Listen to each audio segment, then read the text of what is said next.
Yes, boy. No. What's up, Wes? Where's the other one? Which other one? Oh, I don't know. I thought we normally had one with us, didn't we? Another guy. No, it was always us, wasn't it? Just the WM show. Hello, everyone. Welcome back to another fantastic megagoric episode of the Brand Watercooler without Ash, which you already know is going to be a great episode because he is lost, probably somewhere. Apparently, he's educating himself, but I don't know how. Yeah, he has an electric car now that it's pretty terrifying because he already doesn't know how to use the GPS. Plus, you add the complexity of the electric car, so he never arrived. So probably he was meant to be here, lost somewhere. Yeah, he can't find the destination. The destination needs the power. He's just in a land of... Send help. Mark is in the room from the Shire. Yeah. What's up, Mark? Shire. Who else is in the room? Let's get the old flags up. Who else is in the room? Who else? Tell us where you're joining us from. Tell us how was your week from 1 to 12. Let's keep it short today. Yeah, contain, juiced up. Where you're joining from, how was your week? And Wes Henstock, my brother in brand. What is the Brand Watercooler? It's a great little show that we created probably nearly 2 years ago now, isn't it? Around the theory of the water cooler, which actually happens in the States a lot on a Friday, where we normally waste time, we kill time around the water cooler. We normally meet somebody we don't know. And 9 times out of 10, you find something out that you don't know as well. So we created right? So every week we get a new guest, or every 2 weeks we get a new guest. We don't tell you who it is until you rock up. And then you're probably, more than likely, going to find out something new. You never know who you're going to get. It might be Rory Sutherland, it might Chris Doyle, it might be Martin Neumeyer, it might be some other upcoming people. We always have great, awesome people, absolute expert on their key topic. We gravitate around business, brand, development, so there is quite a lot going on. Shout out to the States. For the Mundial, Canada, USA, and Mexico hosting the Mundial. Let's see how is that going to go. And I heard it's coming home. Yeah, hopefully. I think at least semis is coming home. We can avoid France and Spain. I think we'll be all right, which is doable. Yeah. Also, Italy is not there, so we're going to close the Mundial conversation right now. Yeah. Wendy from the Belgian train. How was your week, Wendy? Mark says a solid 13, so he smashed it. Vijay, how was your week and when you're joining from? Tell us more. Come on, guys, let's keep the chat alive. Tell us where you are joining from and how was your week from 1 to 11. And while people are connecting and sending us messages, Wes, do you want to tell us what the heck are we doing today? Oh, well, it's a good one today. This person is very close to me. Was quite influential in my life in certain parts of my career. She is a go-getter. She is somebody that steps out and does things and breaks molds, which is why the topic of today is about leading without permission. Yeah, being brave, stepping out, doing the right thing, doing it first, without change, without permission. She has been on before, so this is the second time in. We were just saying in the green room, she's part of the 2 crew. She's up there with David Atka. She's the president and CEO. Sometimes they come back when they're good. They asked to come back, which is even better. She's the president and CEO of the Cabot Group. She's a cultural strategist. She's wrote now 2 books. As I said, hugely inspirational, massively influential on me, and I know she is on you guys. Welcome to the show, Leslie Short. Boo, boo, boo. There's a pressure. There's a pressure on me there. Like normally Ash does that. You did very well, Wes. You did very well, actually. I love it. It's only How are because I you, know her really Paul? well. Otherwise, I would have broke that. That would have been butchered.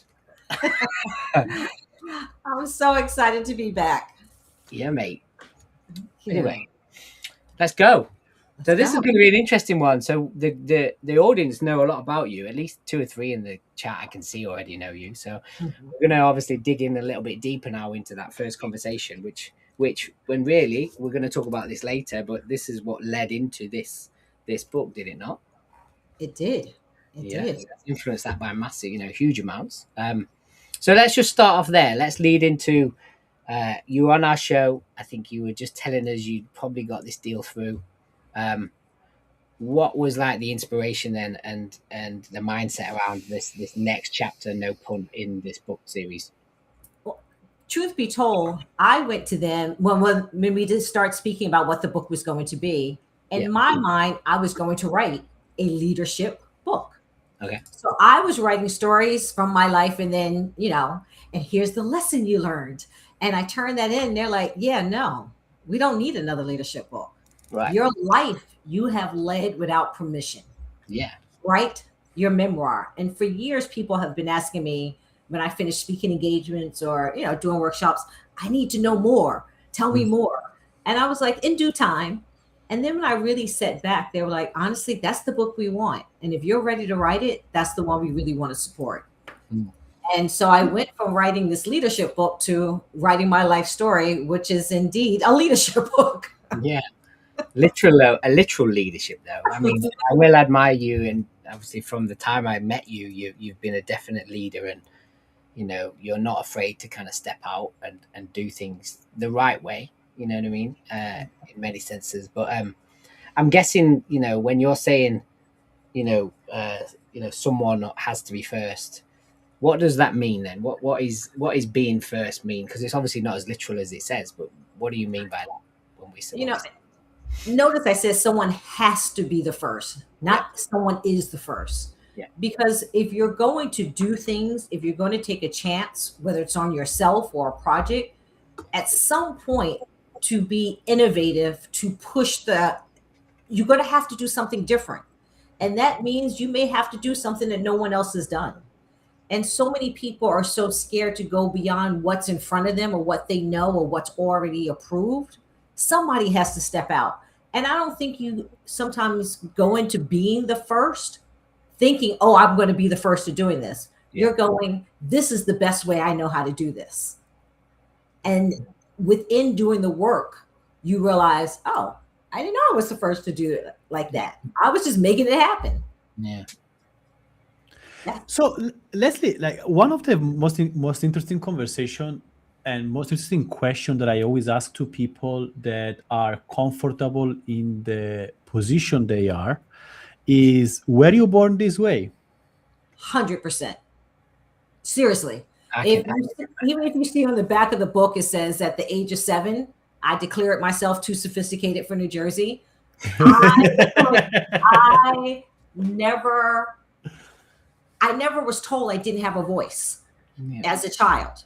I was told you do the best you can regardless of what you're doing. And when you go to do something, do it. And so I've always been this way. And then because of dancing, being chosen at the age of 7 and turned professional at 12, and as a little Black girl doing classical ballet, if you're going to survive that as a field, anyone, if you're going to survive as a little Black girl, you better have a voice to advocate for yourself, because no one's there to advocate for you. It's not a team sport. So you need to be able to read the room and figure out how you're going to appear in that room, not how someone else thinks you should appear in that room. So obviously your parents had an influence on this, right? Because they told you that. Were they also like this, or they had this desire for the child to become like this? So what was that framework in the early days that made you so confident and so ballsy at the age of 7? My mom sacrificed to take me to class, so she didn't work. Her job was driving me where I needed to go. My father owned a business. When we first moved to New Jersey, he came to build that town. And as a Black man, I watched him as he was a builder architect with his drawings under and the old school briefcase back in the day. And people will call the house and ask for his name, never pronounce it correctly. I went with him one day to a meeting and no one wanted to start the meeting because they were waiting for him to show up, not knowing that he was Black. And I will never forget my father going, "You have two options right now. Get up and go, or sit here and let's finish this deal." And those were their two options. There was no explaining who I am and why you need to stay. You have options. But if you stay, we're going to close this deal. Let's go. And so I watched that growing up. I watched the strength of being able to believe in what you do and your skill and who you are, and not allow anyone to intimidate you.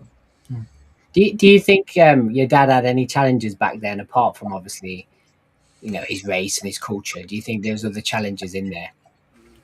Absolutely. I mean, you're going in and saying, even though when we moved to New Jersey, it was to build a town. It was with a major architectural company, and then he went out on his own with his business partner, who was a white Texan, cowboy boots. Like Jason was like my second dad. There's always going to be, when you are someone that is making decisions, signing checks, moving money, building anything, someone's always going to have an issue with you. Here's what I was taught, though. You have to realize what's an issue for you and what's their issue. I will always say most of the people that had an issue with me, not all, I'm not perfect by any means, you know that. I'll get on somebody quick. But if they're coming at me for race or gender or something like that, that's their problem. That's not my problem. Yeah. It's interesting you say that. Like our guest on the last show said exactly the same thing, and I have a similar approach with, even in team sport with my boys that I coach. I'm like, if someone's got an issue with you, it's their issue. It's not yours. If they're coming at you, it's their problem. Like, don't take their negativity, on your shoulders when it's them who's got the issue.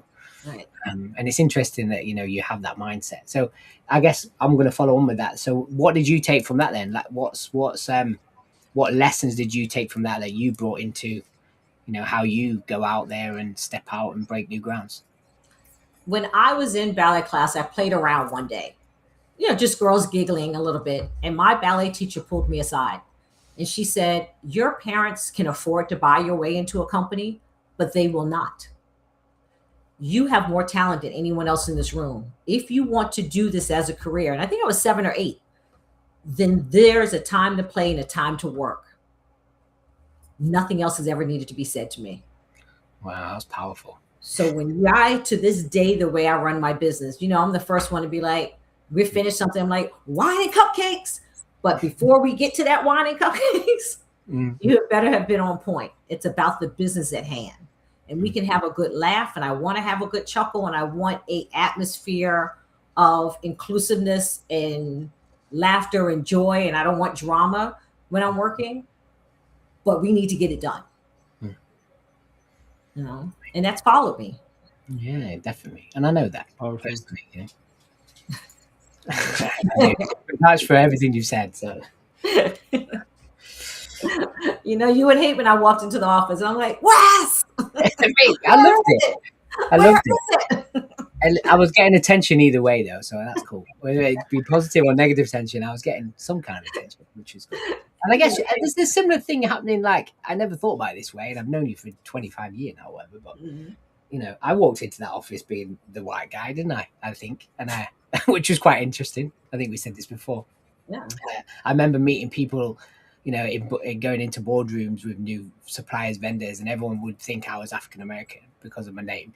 And then I'd walk in and be white and English, and that the faces would just be like, "What the fuck is this guy?" And you have to remember back then, and I look at it, I've always looked at it then, but FUBU was an international nation. I don't think there's any company, even to this day, even though we were all in different departments, we were a huge community, because I don't like to say family, even though we are family, we all have become family. We were a mix of everything. There was, and like Yeah. It was just, we were a mosh posh Yeah. of stew. I loved it. Like, you know, and there were quite like stereotypical roles with like cultures and races within that business as well. Like, it was quite weird, you know. Because if you're manufacturing in India, you need someone that can speak the language and understands the system and the culture to get your shipment from point A to point B. Same with Korea, same with, it was hired for your skill. And I will always give Damon that. If you came in, you know, we speak about merit now. A leader needs to understand people's merit. What do you bring to the table? And if you can do what you say you can do, which was pretty much how we all got hired there, yeah, the room was for you to go do it. Yeah, Build definitely. it. Yeah. And I think that forum, that environment did, you know, going back to you now and having that, like, you know, be the first, go do it, go, you know, you're not going to be judged to do things a certain way. You just got to deliver it. And no matter how you deliver it, we don't care. We were empowered in that environment, pretty much all of us, weren't we? Which was amazing. Absolutely.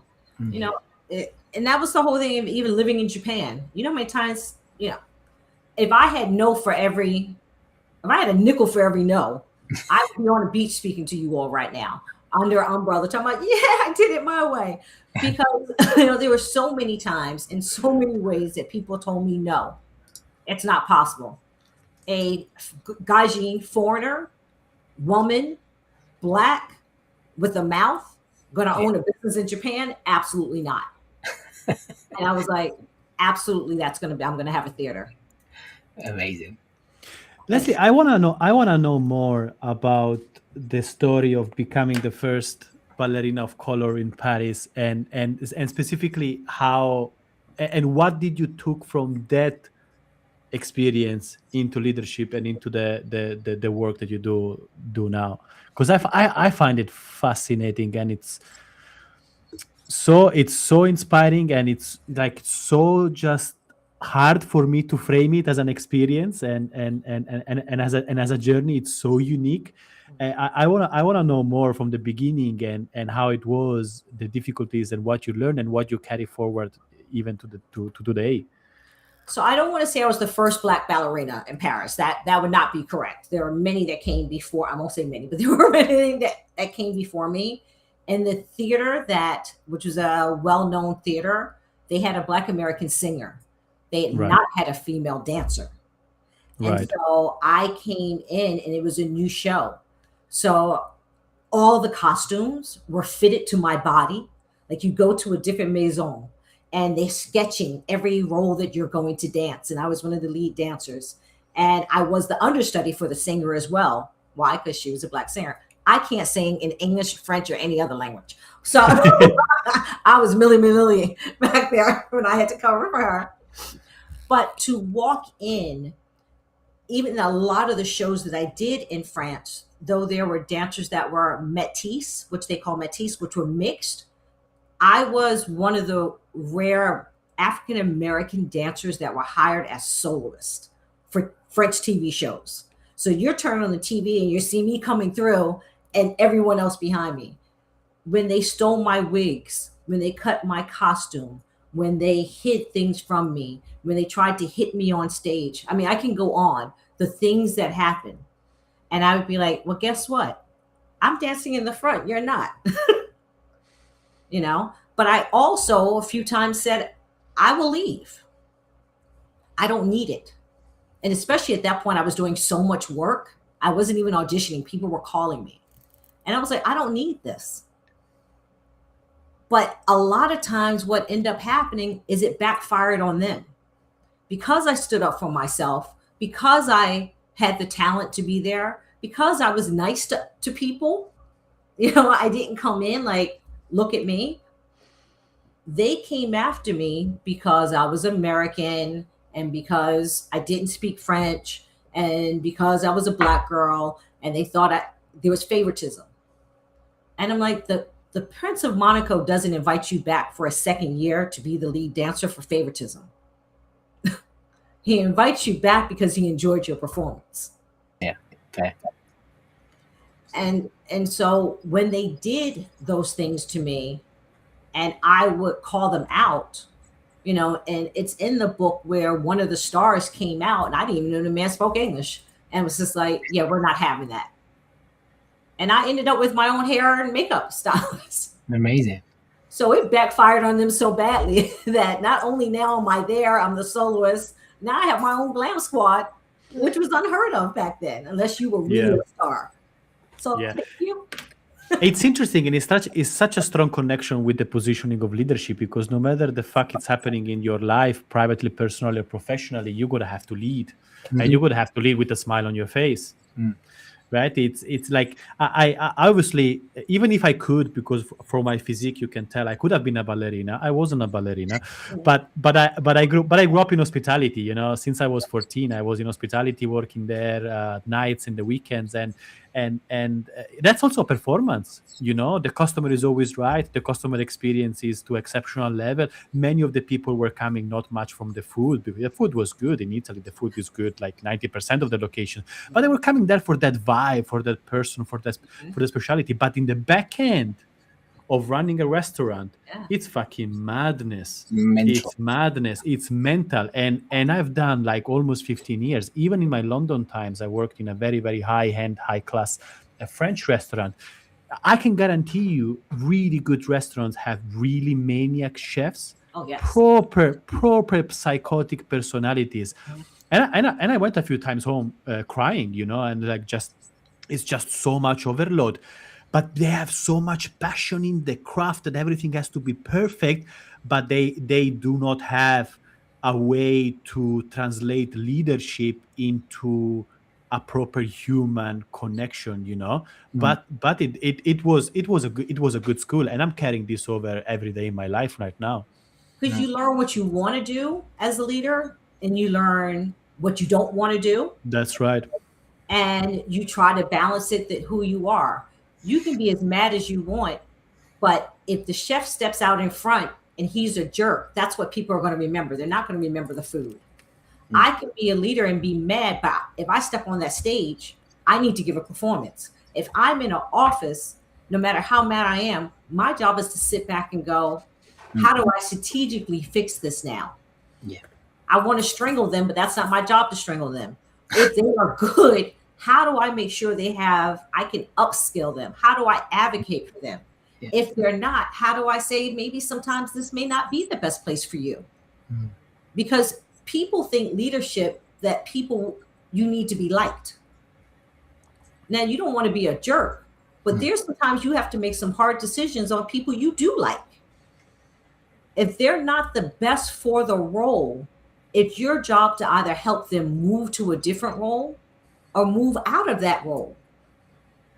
And that's why so many leaders are so wishy-washy, because they're going to stick with the program and that's all they're going to do. On that, Leslie, do you think a bit of advice then to leaders that I guess are kind of trying to run their own show? Do you think a bit of advice is to try and create pathways for others, rather than letting it be their show? Can they start to welcome those ideas that you just mentioned to try and help and give guidance and support and make pathways for others? Is that something that you'd suggest? I think it's that. And who's your counsel? Who's your personal counsel and who's your professional counsel? Because sometimes you need to bounce things off for someone else. If you're a true leader, you're not trying to do it all by yourself. So maybe you're in a position that you are not the best communicator. So maybe if you're at a bigger company, maybe that's your chief of staff. Maybe sometimes that's just your assistant is better at sharing information to someone, or your VP. You have to, or if you've worked so long by yourself, and I see this over and over and over again. When I go in as an executive advisor, especially when a company is, really starting to get there, and that CEO, that leader has been working by themselves for so long or with such a small staff, they don't know how to let go and hear other ideas. They have this big vision for themselves. They're so tired of running the road that they forget they still need to be on that road to get there. Yeah. And so I'm always like, then give the permission to someone else that you have had that conversation with to continue down the road for you and with you. Yeah. It's an interesting concept. I was consulting for an extremely innovative company a couple of years ago, and the CEO was an innovative person. Obviously, he made money with the company, became very successful, and he was a creator and everything. But then the company ended up being in a bit of a mess because they were doing too many things, and he was completely unable to kill ideas and to kill products. Right. So one of the suggestions that we gave him is create a kill committee. So if you're not able to kill your own ideas and your own babies and your own products in order to simplify for the greater good of the organization, create a kill committee. This committee, the sole job is to kill products that are not performing for the greater good of the organization, right? And things started to turn out really well because we realized he was simply not able, and that would have started damaging the organization on an extent that would have been catastrophic. It's okay to take, I don't ever say go backwards. I always say step to the left, a step to the right, because you're not going to go backwards. If you're going backwards, that's a different conversation. You're going to take a step to the left. You're going to take a step to the right in order to move forward. And that is okay. I don't know who told anyone when they get into a leadership position that they know everything. No. But we also don't prepare people to step into leadership. See, we have a society that says you get this position, you go from manager to director to senior director to VP, whatever that climb is. And I say to the companies when I consult, have you prepared them for what is next? Not what their bullet points are of their job, how to handle what's next. You're giving someone that handled a staff of 4 that has a staff of 35. People don't leave their issues at the door. They're coming in with their wives, partners, husbands, this, that, girlfriends, boyfriends, extra wives and husbands. All of that's coming to work with them. How do you set the tone for people to be able to succeed? And how do you as a leader actually be able to succeed? Yeah. So like, just, like we like to give a bit of a hack or advice, but like what advice would you give then to leaders though, or up and coming leaders that are going to like to prepare themselves for something that's on the horizon, stepping into that leadership role? Yeah. Number one, who are you? Okay. Who are you? What are you bringing to the leadership table? Not your skills for the job. Who are you as a human being first? And then the skills. What do you enjoy doing in this role? And then you go, who do I have working with me? And what's their highlights? And how do I make sure I try to keep that moving in the right position so that people are actually doing what they're good at 89.5% of the time. Because we're not always going to do everything that we like. And we have to be able to say, there's times we're not going to like what we need to do, but we need to move. That's part of shaping what we're doing. And so I think most of the time people don't look within themselves. They just get a title, they slap it on, and they keep going. Well, you have grown from when you started your career to where you are now. So who are you now? And I think if you can figure out who you are and what you are bringing, personality, skills, work, you may be someone that's like, after 6 o'clock, please don't talk to me. I don't do well. You need to be able to say that to a leader. And what's the alternative if you're not available? And we need to set those parameters to understand our strengths, our weaknesses, and how to build ourselves and others. Did you have someone that helped you understand and answer those questions, or you got it there by yourself? Well, you have to remember, as dancer, it's not a team sport. So, I say you come in on your own merit, then you're supposed to dance as an ensemble together. But you're there, you have to figure it out. That, I was told if the girl passes out because she hasn't eaten in 4 days, you step over her and you keep dancing. So there was that. I have to know who I am because I have to show up every day and perform and listen to all the negative and maybe a little positive. but this is what I want. So I have to figure out how I continue to build this. And so sometimes you have to cut out the noise of everyone telling you which way to go and look at what you need to accomplish. And I was going to dance. So I had to figure out all the negative. I needed to put it aside and work hard on what I wanted. So we've talked a lot about you dancing, and I think that's great that new listeners don't know that backstory. But like skipping through then your career, what's some other opportunities that came out of the woodwork unexpectedly, which allowed you to kind of step in and do something different or be different or change the way, So let's talk further through your career where this started to happen, this pattern. So when I owned the theater in Japan, that was amazing. When I came back to America, I had to start as an intern because no one knew that I had a successful business in Japan. And coming back and was like, I'm on the cover of CNN and Time Magazine. Who cares? What are you doing for me today? And so having to, and I will never say rebuild, I will say take those transferable skills from dancing and show up at the TV studio and watch what everyone is doing around to say, I want to produce. I knew I wanted to produce. Let me pay attention. So when I have the opportunity to get in and have the conversation, I can be aware of what's really happening and what I can bring to that table. And that went all the way through. Now, one of the things that some people don't know I did that I'm always like, this wasn't me, this was God, is when I became a chaplain and worked in the hospital.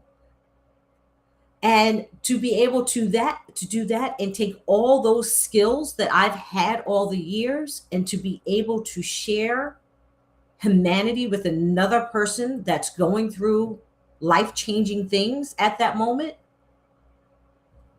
was humbling. That is still one of the things that I've done in my life that I am just humbled by. It's the best thing I've ever done. How did you get to that? So that, a very good friend of mine died. She was young. I dressed her. I worked with her in Paris. She was a singer. I was a dancer.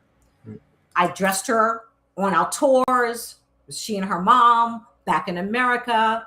I helped her get an internship in America. When she passed away of cancer at 34, her mother asked me would I dress her. And I said yes. And all my friends were like, you are mad. Wasn't that kind of bold of her? And I said, absolutely not. But in that process, I realized that if you pass and you're young and there's something and they've had to, my mom always says, don't do that, cut your throat or do things.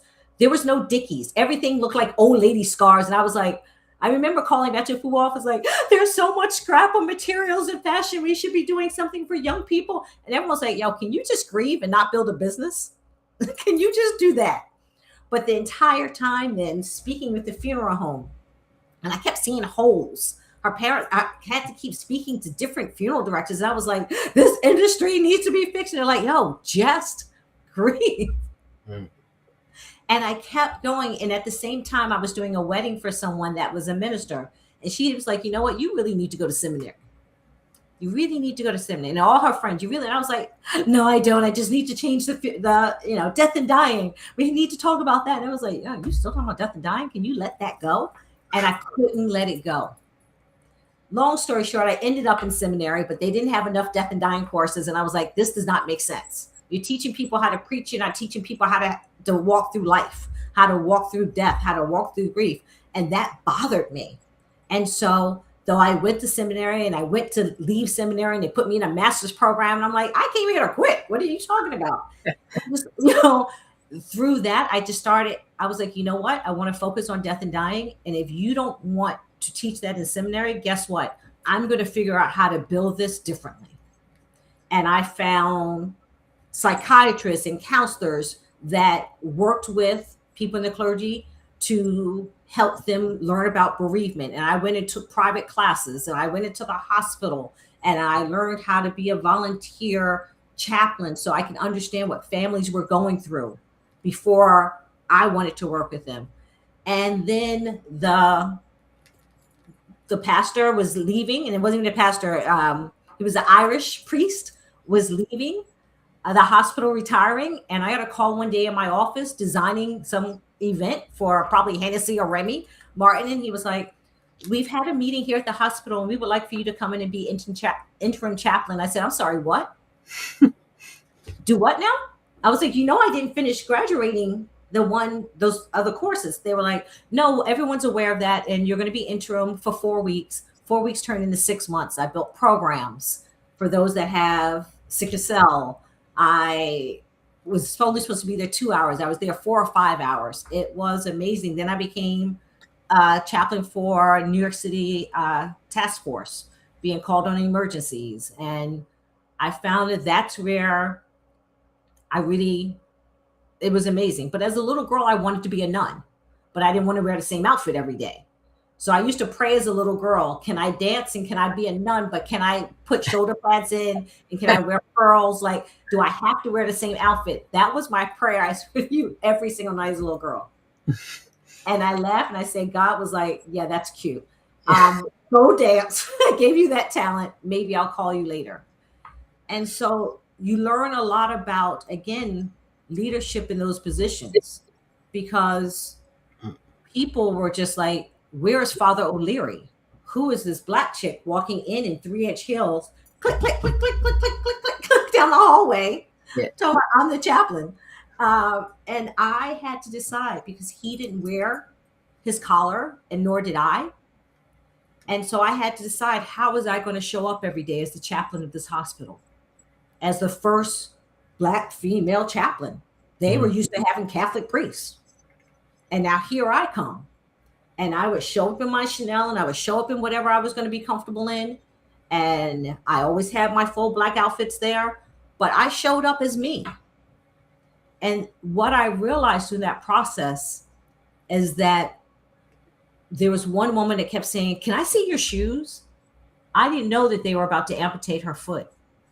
Oh. And just her seeing my shoes every day, she was like, oh, I'm going to work this therapy. They're not taking my foot. She didn't even realize I was the chaplain. And then she was like, wait, you didn't ask if I wanted a prayer or a blessing. I said, you didn't ask me. You wanted to see shoes, and that gave you joy. And then that gave me joy. So it's not always sometimes what you think people need. Give them what they're asking for. Show up in a way that's beyond a title. That's leadership. Amazing. That's a quote. That's right there. Quote. No. A bit emotional. So long story to get to there, but it's fair. Yeah. Yeah. So it's funny how it all makes sense, huh? Yeah. I can just see all these Lego pieces that shaped your whole persona and how they come and go together. It's fascinating. Is that why you wrote the book? Yeah. Yes. Yeah. I always say I'm on the other side, closer to the pot of gold at the beginning. And it was time. And look what's happening in the world right now. Yeah. You have more Black women that's been let go of jobs. You have more just people, period, that don't have work. And people have these amazing skills. And they don't know how to transfer them. Or someone told them, that's what you went to school for. This is what you have to do. I haven't had jobs. I've had careers. And I've been able to take those skills and transfer them throughout. All of them don't transfer. When I left the hospital, the doctors came to me and said, are you a mediator? And I was like, no, I'd never even heard of a mediator until I came into the hospital. And they're like, well, you are one, because we call you to help walk through with families in a way that we've never called anyone. We don't even call you for prayer or this anymore. We just call you for some way you have a way of understanding the family and us and how we can communicate together. And that's a skill. And so I went and studied to be a certified mediator and found out I've been doing this the whole time. I've been certified my entire life. Who knew? And so we have these skills in us. that just don't have a title attached to them. Can I throw a good curveball in? So like all these skills, which we know and I know, how challenging were those, or how much leverage do you have to use those when you came in with the Fubu Boys? Wow. Look, I wasn't a chaplain yet or a mediator technically, right? Everything. Everyone told me I was making the biggest mistake of my career. Mm-hmm. You know, I had made a promise to myself when I came back to America that I would not tolerate racism out loud or quietly, that I would hold people to the fire if they were wrong or mistreated people. I was not going to sit and listen to that or see it. And that was a promise I had made to myself. And who knew I would need to come into the fashion industry where I would have grown men step over me to get to the guys, for the guys to say, you have to go speak with Leslie. She's in charge of it. And they did it. I'm trying to find the paragraph when you walked on the first day. Oh, when I quit? Yeah. Because someone called me an idiot. And I looked and I said, I'm not sure who you're speaking to. You may have been used to speaking to other folks this way, but you will not speak to me this way. But you work for me. No, I do not work for you. Let's be very clear. One, I came because I believe in what the guys are doing. We work together. I don't work for you. You won't speak to me that way. And all I remember is all the other people in the office were like, oh, the new girl's crazy. She on the wall. And she was like, absolutely not. Yeah. But I mean, fast forward, what, 5? Well, I was with her 6 years. That must have been like 10 years. And the first thing that anyone said to me was like, just don't fuck with Leslie. Okay. Just don't fuck with Leslie. Like, so you'd gone from like somebody like saying, yeah, whatever, to like, oh, she's the force in that room. She's the force in that company. Like, amazing. You know, it was a runaway train. So my thing was, again, if you said you could come do it, then come do it. If you get stuck, come to me and tell me what you've done to try to get unstuck. And then I will help you all day. Come to me and like, I'm stuck. And I go, what did you do? And you're like, man, if you don't get out of my office and go figure that out and come back. And that's how my other company, KIM Media, Keep It Moving Media, started. Because I was just like, keep it moving. Come to me when you're prepared. Yeah. You have to be prepared so I can be prepared to help you. Don't come unprepared and want the help. Yeah. And you've not invested in. Tell me why I'm investing in you then. Mm-hmm. And that's what people need to understand. And that's what leaders need to understand. Give people the space to go back and figure it out. Yeah. Yeah. So let's dig into this book then before we get into like the juicy bits. Yeah, tell us like how this started. And I know we started at the top of the call saying that how you got the contract, but interestingly, in the green room, you were telling us how you landed in this topic. And I think the listeners, viewers need to hear that because I think it's very poignant, very you. So just dig into that a bit. Yeah. So no, when I got the deal, I start writing and I was like, I'm going to write a leadership book. That's my second book. And I turned it in with stories of my life. And then here's the lessons you learned from this story. And they read it and they were like, yeah, it's good, but we don't need another leadership book. I want to know more about the stories. Tell your story. And I kept saying, wow, everyone has been asking when I get off the stage, when I do these things, tell me, how did you get from A to B? How did you become a chaplain and become this and you know this? And I said, you know what? It is time because people need to know that there's more than one way to do this life. And it's really about how do you want to do life? Not how do you want to do a job? How do you want to do life? And through that, this being a leader in times I didn't even know I was being a leader in times where I wasn't in a leadership position. I don't know if you got to the part of being in Greece. That was the first time I wasn't the dance captain. That's the person in charge of and a long time. But when we got to Greece and they put us in this horrible hotel and told us we were going to dance 6 days a week and the showers, water's running and all over ball gowns, I was like, oh, absolutely not. I have my passport and I have a credit card. I will be back on the plane tomorrow. And the choreographer's like, please don't leave. Please don't leave. I'm like, you get 2 days to figure this out because I didn't come all this way. You want me to perform? And see, so let's go back to that, right? You want me to perform at a certain level, yet you're not giving me the tools to be able to do that. I have always been that advocate, regardless. Which is fair. I think it's logical, right? It's logical. Yeah. But when you get so caught up and I need to accomplish this, you forget. And so in the book, it just shows so many different times where, like I said, I didn't even realize leadership was showing up because it wasn't about I need to be in charge. It was about what is right. Amazing. Yeah. You know? This book is amazing. I'm dyslexic. I'll hold my hand up, say I struggle to read. Leslie was super shocked that I'd actually started to read this. So that says a lot. And I will carry on reading this. There's proof. That's not the right book, Wes. Oh, shit.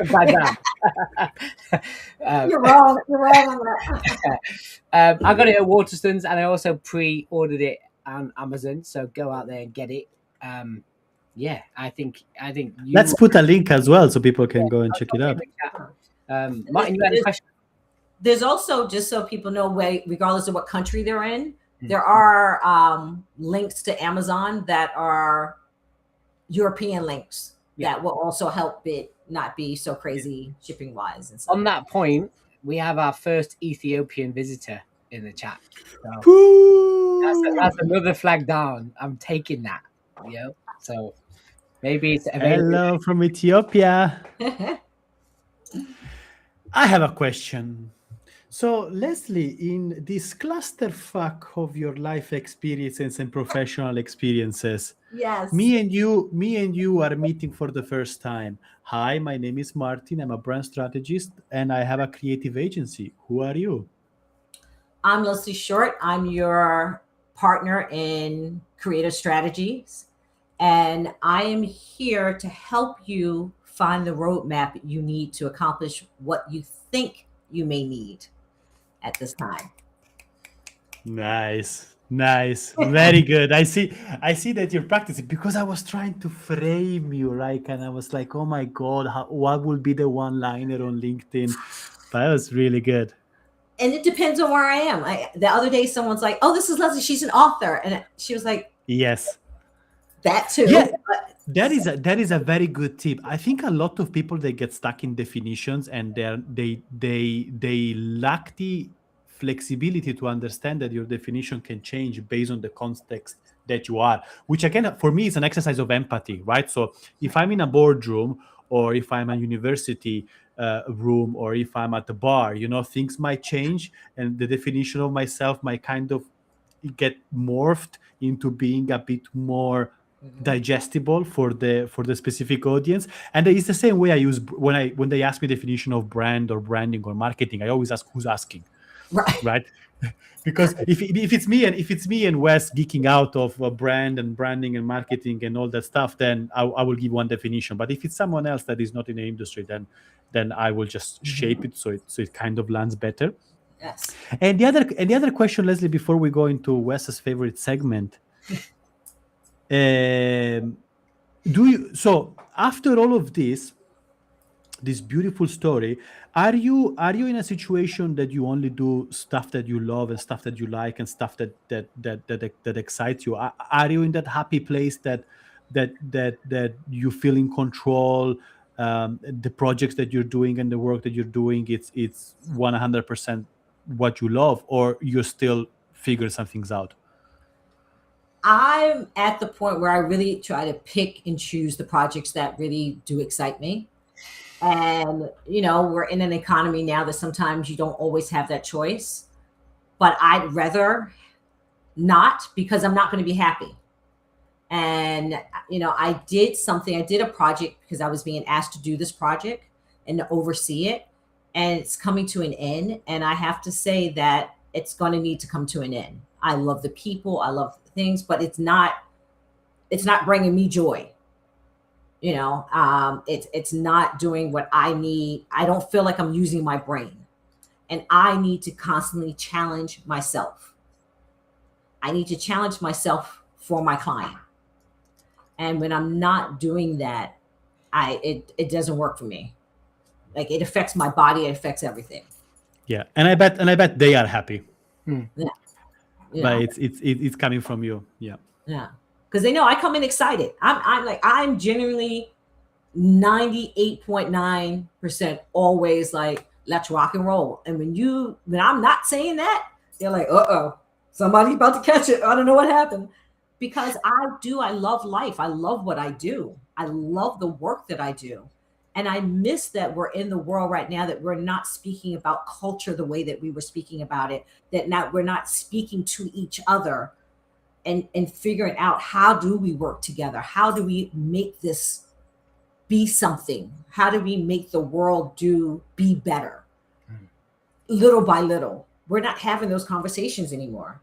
I miss that. I miss when that light bulb goes off and it's that aha moment of, we're more alike than we are separate. Why are we not talking about this anymore?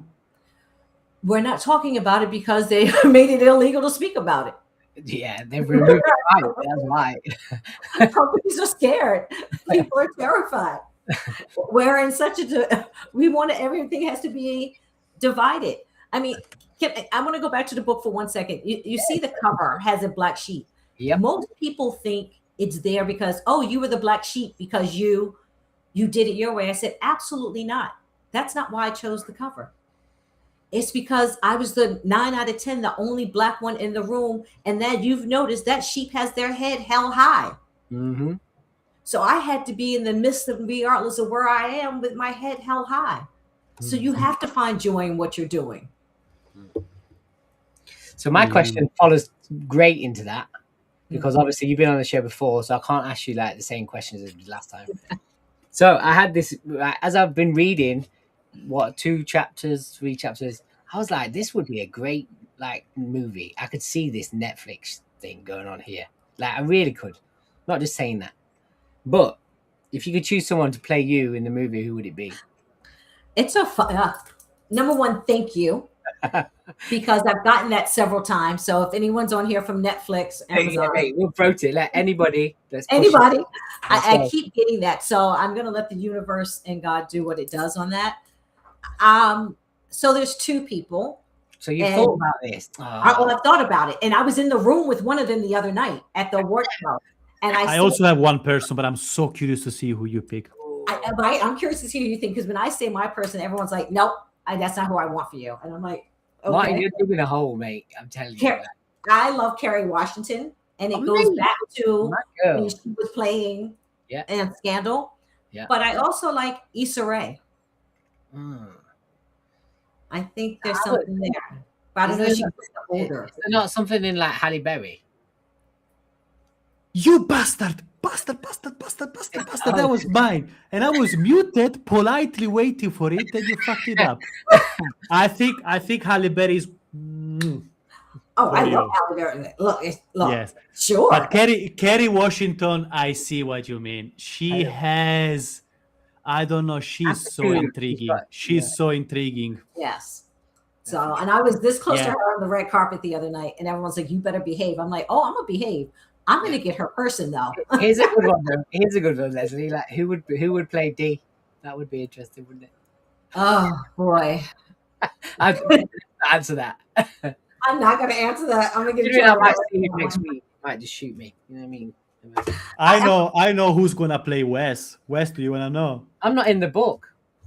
But you will be in the movie. But there has to be different characters if you're gonna make it. If it's gonna be a Netflix series. Yes. Right. Can I say who's gonna be Wes? Wes is gonna be Wes. Wes is gonna be Vinnie Jones. Mate, I love Vinnie. No, I love it. In the chapter of that life where I would be in there, I'd be like 26. I'd be young Wes.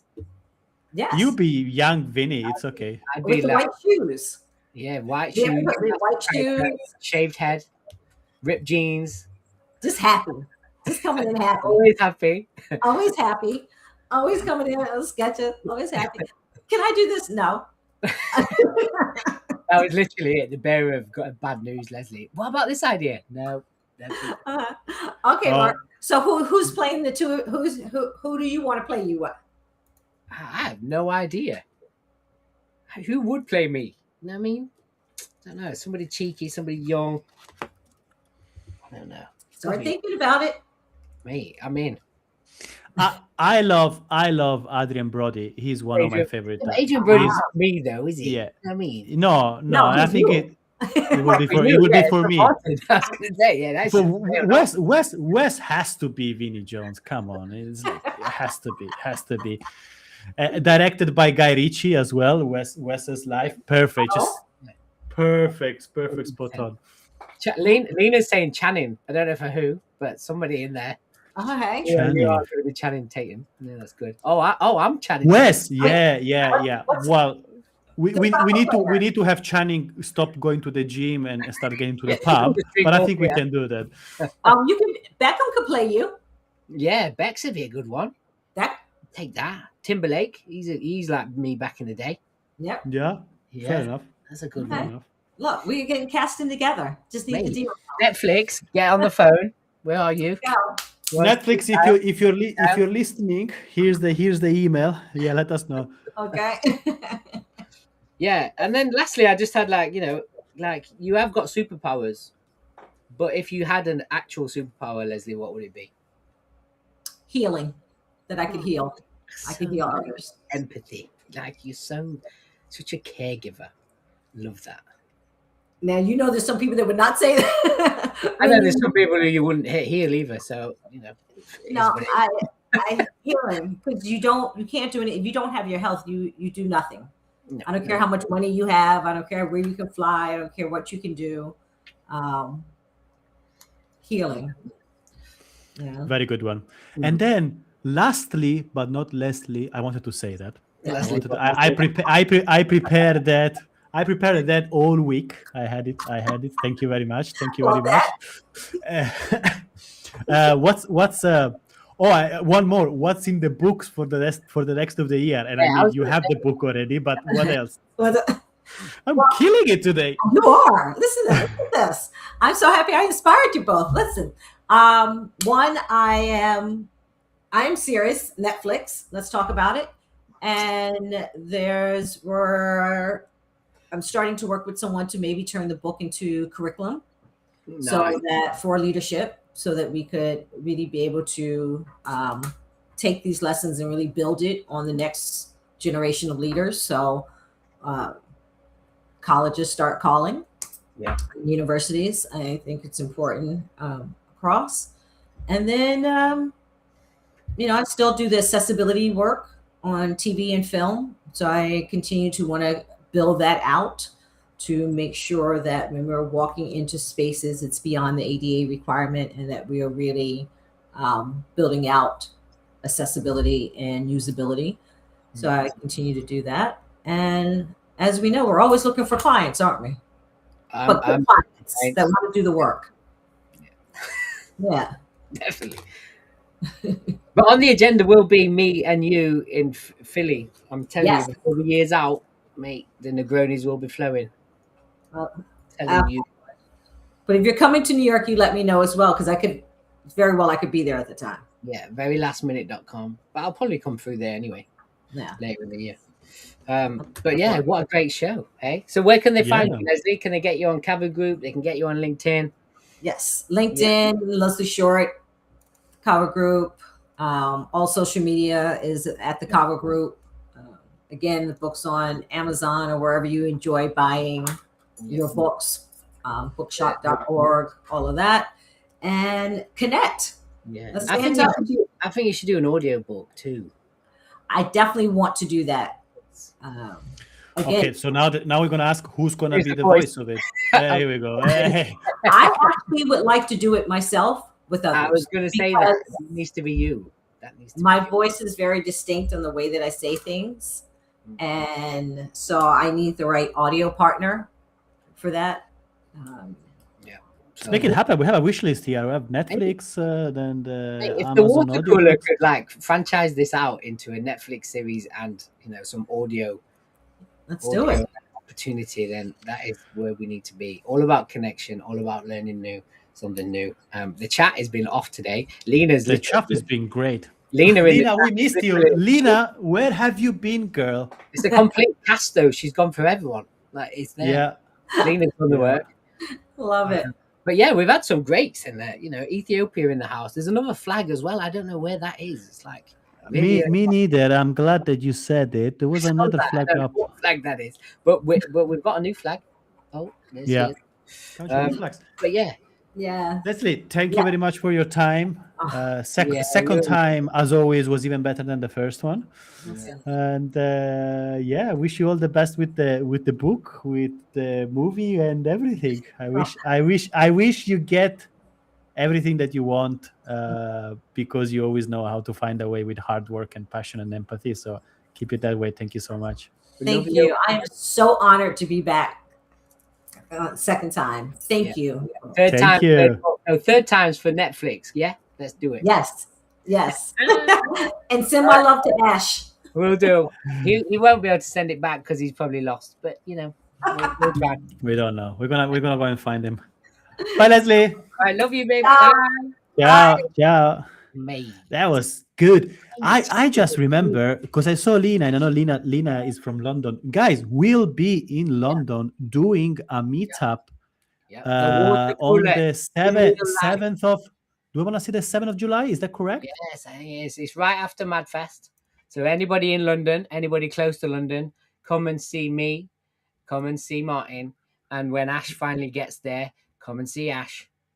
And we will have. Is it the 7th of July? It's not in my fucking calendar for some reason. I can't. We will have a proper knees up. Yeah. So we'll be in London. Come and see us, and it's your chance to buy us a drink finally, because I know that you wanted to do that. Yeah. But just be careful that Wes, after the third Negroni, is fucking dangerous. Usually I'm on the other side of the room when he's after his third Negroni, because it's too much. Thank you very much for joining us. I'll see you not the next week. The week after. Like, subscribe, tell your mother, tell your grandmother, share the love. I just want to say some shouts out to the people in the chat, man. It's been off today. We've also got Kenya in the house. We've got Mark. We've got Lena Batty. We've got Emily Everton. We've got Rajesh, Charlotte Roy, Marcello, and the lady from Ethiopia. I'm going to connect with her because she looks really interesting. Yes. Edaluit. Emily. See you in 2 weeks. Bye, everyone.